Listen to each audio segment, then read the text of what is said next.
Admiral Jenna Blackwood stood at the bridge of the UES Hyperion, her weathered hands gripping the command rail as she watched the holographic display showing humanity's worst nightmare unfold. The Nexari warships, vast crystalline structures that seemed to absorb starlight itself, emerged from quantum space like predators from the depths.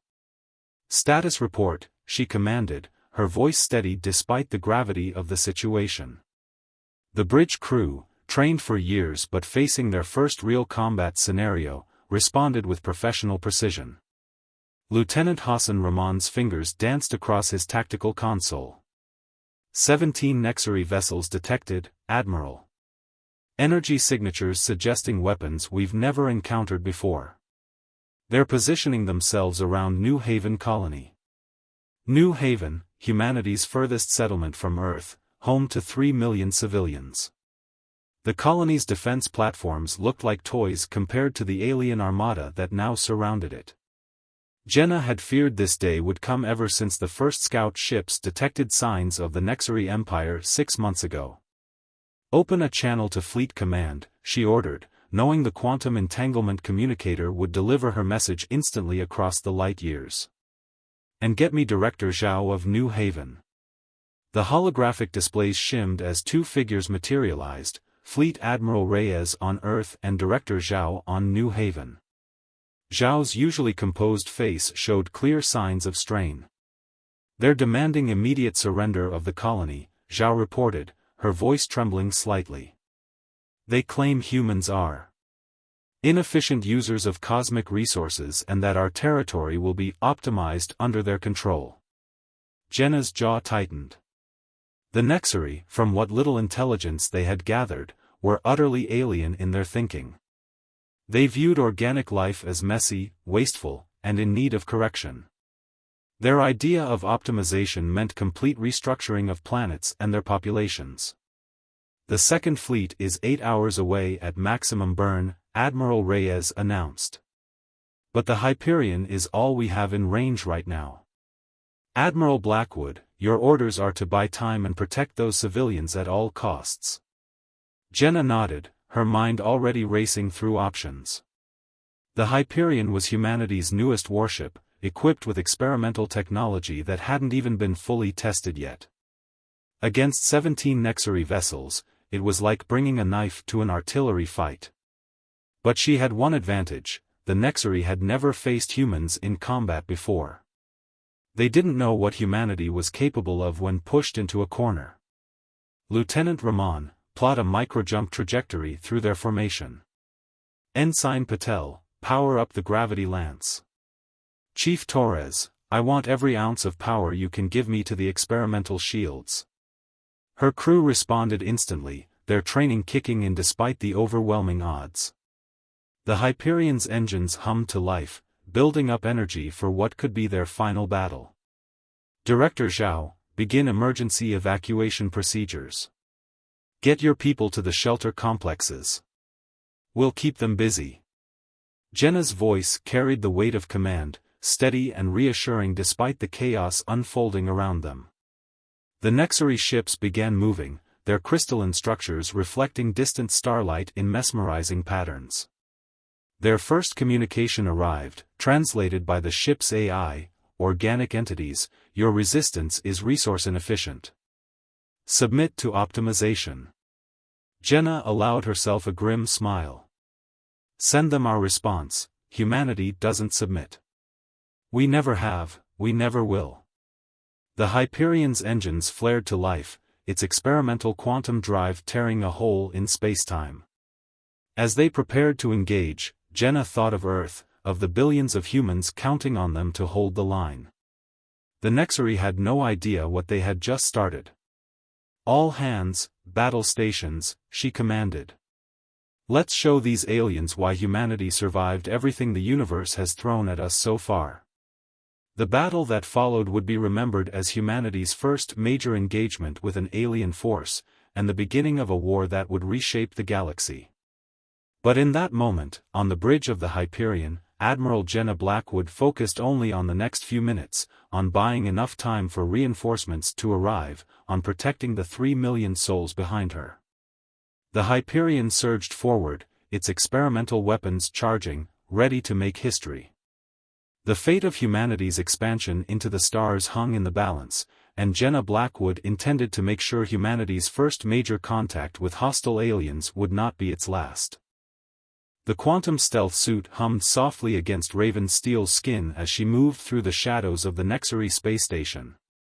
6 weeks had passed since Admiral Blackwood's historic stand at New Haven, and humanity had learned one crucial lesson: they couldn't win this war through conventional warfare alone. That's where Raven came in. Former Special Forces, now part of the newly formed Ghost Division, she specialized in the impossible. The crystalline corridors of the Nexary station pulsed with an eerie blue light, making every step a calculated risk. "Target is 3 levels down," whispered Dr. Olivier Baptiste through her neural link. The French scientist, stationed safely aboard their stealth ship 2 light-minutes away, served as her eyes and ears through quantum-entangled sensors. "Their security patterns are unusual. They don't think like us, Raven.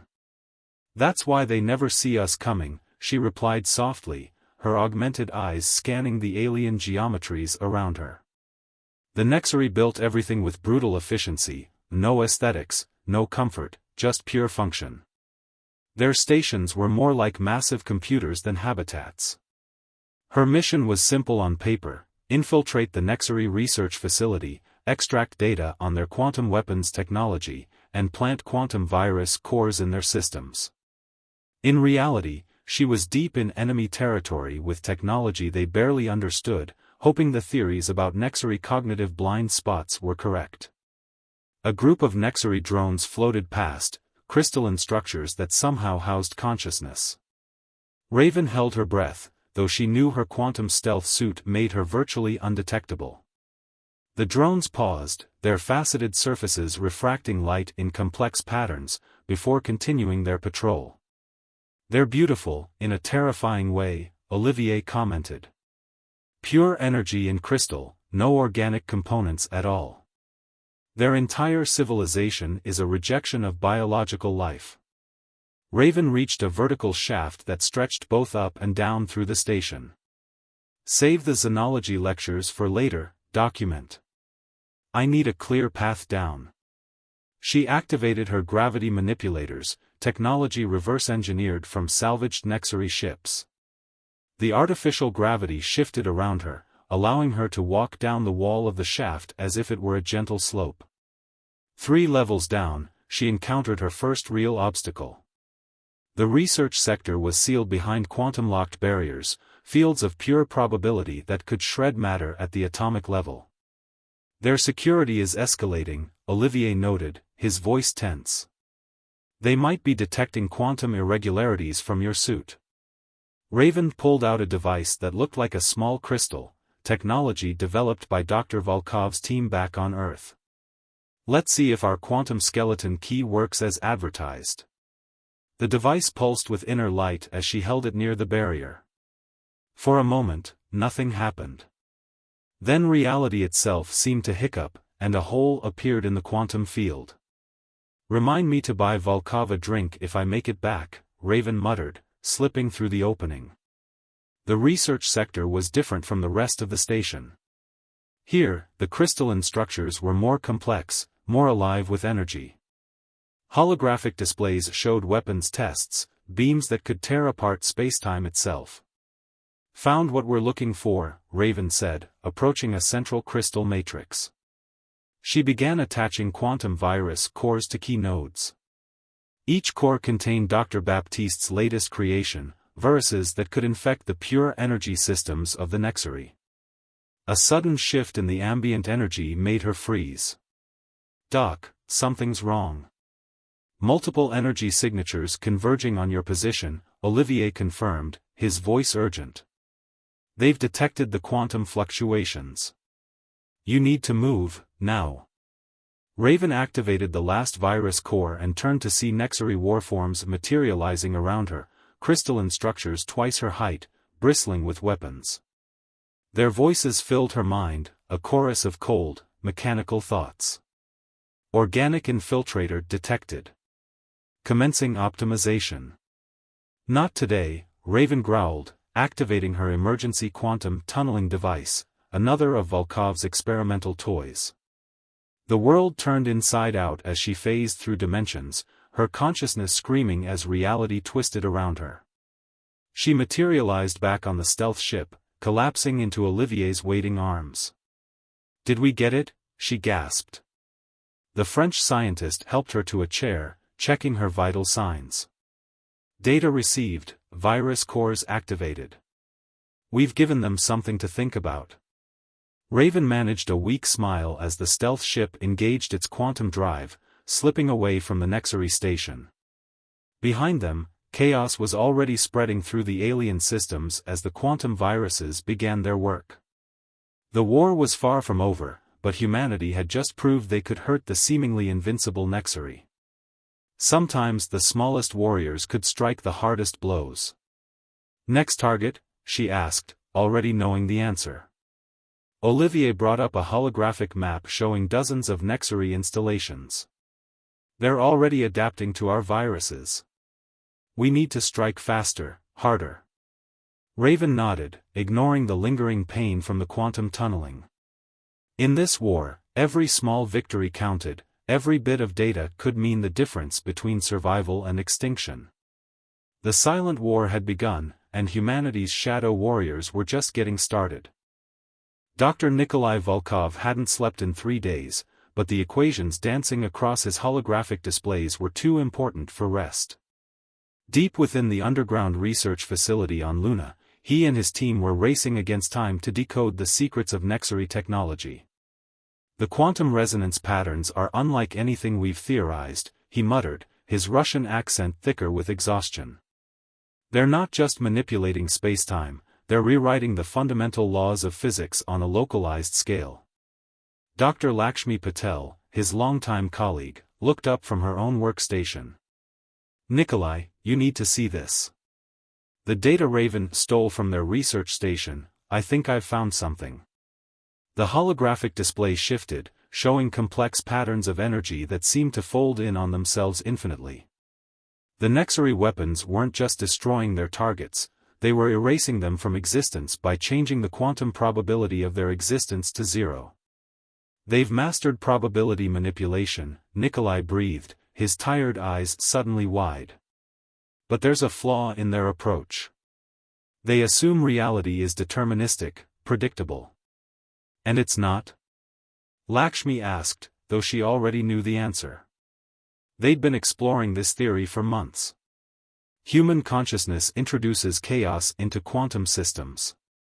We've known this since the early quantum observation experiments centuries ago. Nikolai's fingers flew across the holographic interface, adding new variables to their equations. The Nexary, for all their advancement, are purely logical beings. They can't account for the inherent uncertainty that biological minds introduce into the universe. The facility's quantum computers hummed as they processed the new calculations. Around them, other scientists gathered, sensing a breakthrough. "Look here," Nikolai pointed to a particular sequence. "Their quantum weapons rely on perfect probability calculations. But if we could introduce enough quantum uncertainty, we could turn their own weapons against them," Lakshmi finished, her mind racing ahead. "A quantum uncertainty field generated by linked human consciousness." Nikolai nodded excitedly. "Get me Admiral Blackwood. And find out if Raven's team is still operational. We're going to need test subjects, volunteers willing to link their minds into a quantum network." The next 12 hours were a blur of activity. As word spread through the facility, volunteers stepped forward, scientists, soldiers, and support staff, all willing to risk their minds in the experimental quantum link. "The neural interfaces are ready," Lakshmi announced, looking at the 20 volunteers seated in specially designed chairs. "Once we activate the quantum entanglement, their consciousness will be linked at the quantum level." Nikolai looked at each volunteer, humbled by their courage. "What we're attempting has never been done. The human mind wasn't meant to exist in a quantum superposition. There could be side effects." Through the facility's quantum comm, Admiral Blackwood's hologram watched the proceedings with intense interest. "The Nexari are pushing deeper into our territory every day, Doctor. We're running out of options. Initiating quantum link in 3, 2, 1. Lakshmi activated the system. The volunteers gasped in unison as their minds connected. The quantum sensors around them went wild, recording levels of uncertainty that shouldn't have been possible in an ordered universe. "It's working," Nikolai whispered, watching the readings. "Their combined consciousness is generating a field of pure quantum chaos. The Nexari weapons won't be able to lock onto anything within this field, their probability calculations will fail." But something else was happening. The linked volunteers were speaking in unison, their eyes glowing with an inner light. "We see possibilities. Infinite paths. The Nexari, they're not invincible. They're trapped in their own predictability." Admiral Blackwood leaned forward in her hologram. "Can we weaponize this? Create quantum uncertainty fields around our ships and colonies?" Nikolai looked at the data streaming across his screens. "Better. We can teach our ship's AIs to generate these fields artificially, using recorded patterns from human consciousness. Every human mind is a key to unlocking quantum chaos." "How long until we can implement this?" the Admiral asked. "A few days to refine the process." "But..." Nikolai glanced at the linked volunteers, who were now describing visions of possible futures, their minds exploring quantum realities no individual consciousness could comprehend. "We're changing more than just our defensive capabilities. We're evolving humanity itself." The implications were staggering. In forcing humanity to find a defense against their quantum weapons, the Nexari had inadvertently pushed human evolution in a new direction. The age of quantum consciousness had begun. "The next attack fleet," Lakshmi said, checking long-range sensors, "will approach New Haven Colony in 72 hours. Nikolai squared his shoulders, pushing aside his exhaustion. "Then we have 72 hours to rewrite the laws of human consciousness. Let's get to work." The quantum lab hummed with renewed energy as humanity prepared to demonstrate its greatest strength, the ability to adapt, to evolve, to turn apparent defeat into unprecedented advancement. The Nexari were about to learn that predictability was a weakness, and chaos was humanity's greatest ally. Diplomat Marcus Chang stood before the crystalline spires of the Zirian Collective's central hub, watching the bioluminescent aliens float through their gravity-free environment. After months of war with the Nexari, humanity had finally found potential allies among the stars. "Your situation is troubling," spoke first speaker Luminera, her translucent form pulsing with colors that the translation matrix interpreted as concern. "The Nexari have long been a shadow in our histories, but never have they been so bold." Marcus adjusted his zero-gravity harness, choosing his words carefully. "They see us as inefficient, wasteful. They want to optimize us out of existence. But humanity isn't going quietly, and we believe the Zirian Collective faces the same threat." The gathered Zirian Council members rippled with communication colors: fear, anger, determination. Their civilization was far older than humanity's, but they too were biological, messy, in the Nexari's crystalline worldview. "We have observed your quantum consciousness technology," another council member pulsed, identified as Deep Thinker Vorith. "Fascinating adaptation. Perhaps there is more humanity can teach us than we assumed." A holographic display materialized between them, showing the recent battle at New Haven. The Nexari fleet, confronted with ships protected by quantum uncertainty fields, had suffered their first major defeat. Their perfect calculations had failed against the chaos of human consciousness. "We offer an exchange," Marcus proposed. "Our quantum consciousness technology for your bioorganic ship designs. Together, we might stand a chance against what's coming." The Zirians' colors shifted to deep contemplation.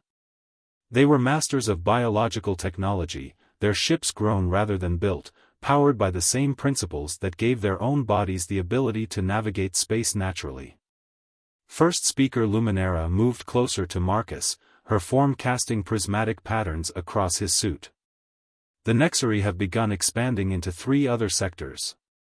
Their resource optimization protocols will not stop with humanity. We have already detected their probe ships near our outer colonies. Then we don't have much time, Marcus replied. Admiral Blackwood's fleet can be here within 2 days to begin the technology exchange. Dr. Volkov's team is ready to assist with the integration of quantum consciousness technology into your bioships. The council chamber erupted in a display of rapid-fire color communications. Marcus waited patiently, knowing this moment could determine the fate of both their species. There is something else, Luminara pulsed slowly. Something we have kept hidden for millennia. The Nexari's weakness. The chamber darkened, and a new hologram appeared, showing ancient structures that seemed to defy physics itself. The predecessors, Luminara explained, created tools that could rewrite the fundamental forces of reality. The Nexari fear these artifacts because they cannot predict or control them. Marcus leaned forward, his heart racing. Where are these artifacts now? Scattered. Hidden. Protected by tests that no purely logical being could pass. But perhaps. Luminara's colors shifted to what the translation matrix interpreted as hope, perhaps beings who have mastered quantum consciousness could retrieve them. The implications were staggering. Humanity's development of quantum consciousness technology hadn't just been a defensive breakthrough, it had unknowingly prepared them for this moment. We'll need a team, Marcus said, his diplomatic training already shifting to tactical planning. Raven Steele's Ghost Division, Dr. Volkov's quantum experts, and Xerian biotechnicians. A joint mission to recover these artifacts while our fleets hold the line. The risks are considerable, Voreth pulsed. The tests of the predecessors have driven many mad. They operate on principles that even we, with our millennia of advancement, barely comprehend. Marcus smiled grimly. Humanity has a long history of achieving the impossible when our backs are against the wall. And now, we're not alone. The council chamber filled with affirmative pulses of light. The alliance was formed, not just of necessity, but of shared determination to resist the crystalline tide threatening to optimize all biological life out of existence. As Marcus prepared the quantum transmission to Earth, he reflected on how far humanity had come. From first contact to quantum consciousness to allying with beings of living light, all in the span of months. The Nexari had thought to find easy prey, but instead, they had catalyzed an evolution they couldn't have predicted. The war was about to enter a new phase, and the combined ingenuity of humanity and the Xerian collective was about to change the rules of engagement. The artifacts of the predecessors awaited, and with them, perhaps the key to saving all biological life in the galaxy. The ancient chamber pulsed with energies that defied comprehension. Admiral Jenna Blackwood, Raven Steele, Dr. Volkov, and first speaker Luminara stood before the predecessor artifact, a geometric shape that seemed to exist in more dimensions than the human mind could process. The quantum signatures are off the scale, Volkov muttered, his instrument struggling to make sense of the readings. It's like looking at the source code of reality itself. Above them, through the transparent dome of the predecessor facility, the combined fleets of humanity and the Xerian collective engaged the largest Nexari armada ever assembled. The crystalline ships of the enemy filled space like a geometric plague, their weapons trying desperately to lock onto targets protected by quantum uncertainty fields. The artifacts respond to consciousness, Luminara pulsed, her bioluminescent form brightening with anticipation. Not logic, not mathematics, but the chaotic beauty of living minds. Raven stepped forward, her quantum stealth suit humming in resonance with the artifact. Then let's give it what it wants. Doc, start the quantum consciousness link. Volkov activated the refined version of his quantum consciousness technology. The 4 of them felt their minds connecting, expanding, becoming something greater than the sum of their parts. Human ingenuity, Xerian wisdom, and the raw power of unified consciousness merged into a single purpose. The Nexari are breaking through the outer defense lines, Admiral Blackwood reported, her consciousness simultaneously aware of both the chamber and her fleet above. Whatever we're going to do, we need to do it now. The artifact responded to their linked minds, its impossible geometry shifting and flowing. Through their expanded consciousness, they began to understand its purpose. The predecessors hadn't built weapons, they had created tools to reshape reality itself. It's a reset switch, Raven realized, her heightened awareness grasping concepts that would have been impossible for a single mind to comprehend. Not to destroy, but to rewrite the rules. The Nexari built their entire civilization on predictability, Volkov added, his scientific mind racing with possibilities. Their quantum weapons, their very existence, depends on a deterministic universe. Luminara's colors pulsed with understanding. And this artifact can introduce permanent quantum uncertainty into the fabric of spacetime itself. Not just locally, but across all of reality. Through their linked consciousness, they could see the truth. The predecessors hadn't vanished, they had evolved beyond the physical realm entirely, leaving behind tools for other species who reached the same crossroads. The choice between rigid order and creative chaos. If we activate it, Admiral Blackwood warned, we'll be changing everything. Not just for the Nexari, but for all of us. There's no going back. The chamber trembled as Nexari weapons fire penetrated the outer defenses. Through their shared awareness, they could feel the enemy's confusion, their growing fear of things they couldn't predict or control. Evolution isn't about going back, Raven said. It's about moving forward. As one, they reached out to the artifact, their unified consciousness providing the key it had waited eons to receive. Reality itself seemed to hold its breath. The artifact activated. Spacetime rippled outward in waves of pure probability. Above them, the Nexari ships began to dissolve, their perfectly ordered crystalline structures unable to maintain coherence in a universe that now fundamentally embraced uncertainty. Their weapons, based on probability manipulation, became useless in a reality where probability itself had become fluid. But the changes didn't stop there. The combined human-Xerian fleet found their ships evolving, adapting to the new laws of physics. Organic and mechanical components merged in ways that should have been impossible, guided by the expanded consciousness of their crews. Through their linked minds, they could feel it all, the death of absolute certainty and the birth of infinite possibility. The Nexari hadn't just been defeated, they had been rendered obsolete by the very chaos they had sought to eliminate. As the quantum cascade spread across the galaxy, Admiral Blackwood, Raven, Volkov, and Luminara maintained their consciousness link, serving as anchors for a reality transforming around them. They were no longer merely human or Xerian, they had become something new, guardians of a universe where creativity and chaos were not flaws to be corrected, but the very essence of existence. The war was over, but the real adventure was just beginning. Humanity had not only survived its trial by fire, it had helped usher in the next stage of cosmic evolution. The age of quantum consciousness had truly begun, and with it, infinite possibilities awaited. In the transformed space above, the combined fleet regrouped, their ships now hybrid marvels of biological and quantum engineering. The universe had changed forever, and they would face whatever came next together, proving that the greatest strength wasn't in perfect order, but in the beautiful unpredictability of life itself.